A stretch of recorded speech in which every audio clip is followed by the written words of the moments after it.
Let's draw this bow together in Procreate. Once you open up a new canvas, hit the wrench and hit Drawing Guide, Edit Drawing Guide, and turn on the symmetry.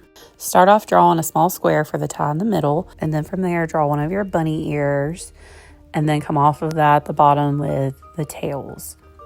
And I like to add a little upside down V.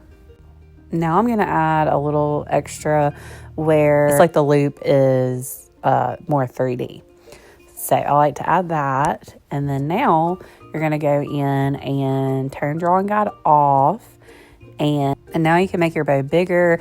You can turn it on freeform and stretch it out some if you want. Now we're going back to our layers. We're going to add a new layer on top, and we're going to turn down the opacity on our bow drawing layer. So on the new layer on top, we're going to outline it all in white and then fill it in.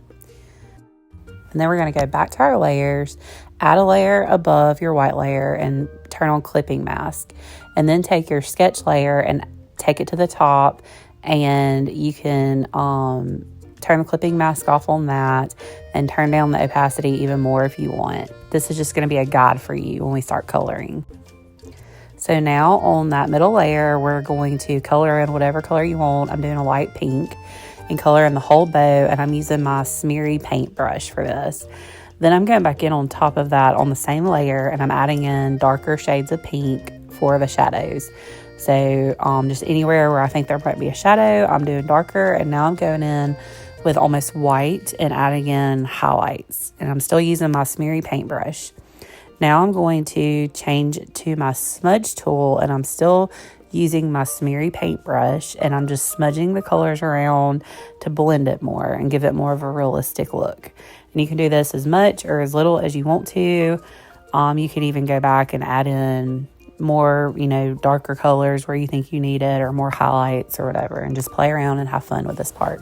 This is like my favorite part. And just a side note that I forgot to mention earlier, the reason why we're doing a clipping mask on this layer and like on top of that white layer that we drew is so you don't have to worry about coloring outside of the lines.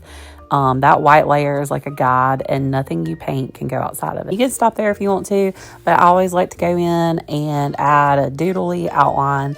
And for this, I'm using my doodle pencil brush, and I'm just giving it more of like a whimsical look and feel, adding these black outlines and some movement lines. And now you have a pretty little bow. I'd love to see if you try it out. Tag me if you do.